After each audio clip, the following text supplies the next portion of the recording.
College जाबो यार, संगे संगे जाबो आबो चल पढ़ेला। चल पढ़ेला रे टोरा कॉलेज जाबो यार, संगे संगे आबो जाबो चल पढ़ेला। चल पढ़ेला ओ टूरी चल पढ़ेला, चल पढ़ेला ओ संगी चल पढ़ेला। चल पढ़ेला गे टोरा चल पढ़ेला, चल पढ़ेला रे टोरा चल पढ़ेला।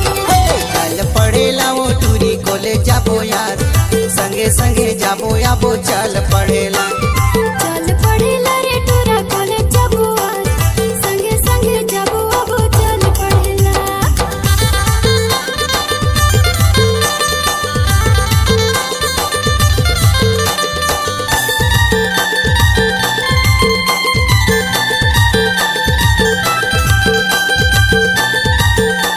डीजे कामताराज ऐसन पढ़े पढ़ब टूरी झन होवे जीरो, तहा बनबे हीरोइन मैं बनू हीरो।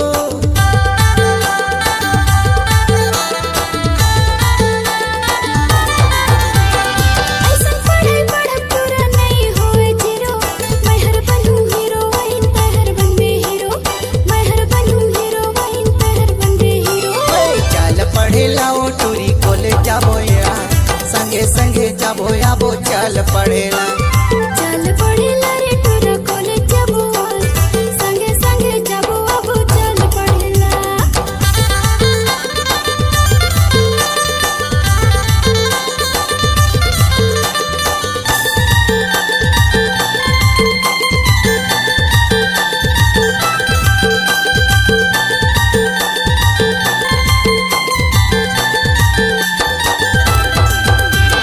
मैं बनहूँ मैडम त तै बनबे मास्टर, मैं बनहूँ सिस्टर त तै बनबे डॉक्टर।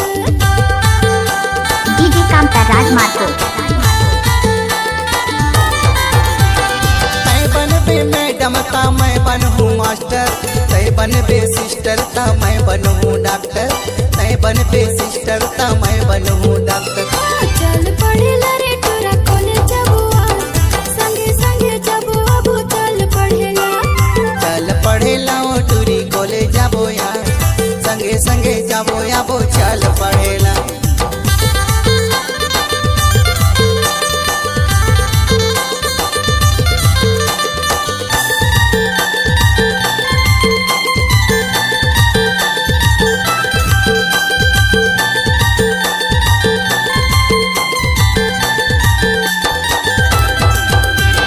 बने बने पढ़बो त नौकरी में जाबो, पैसा कमाबो जीवन सुख में पाबो।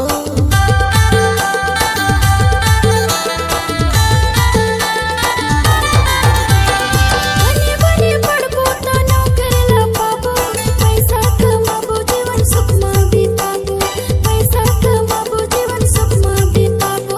चल पढ़ेला ओ टूरी कॉलेज जाबो यार, संगे संगे जाबो आबो चल पढ़ेला। चल पढ़ेला रे टोरा कॉलेज जाबो यार, संगे संगे जाबो आबो चल पढ़ेला। चल पढ़ेला ओ टूरी चल पढ़ेला, चल पढ़ेला ओ संगी चल पढ़ेला। चल पढ़ेला रे टोरा चल पढ़ेला, चल पढ़ेला गे टोरा चल पढ़ेला।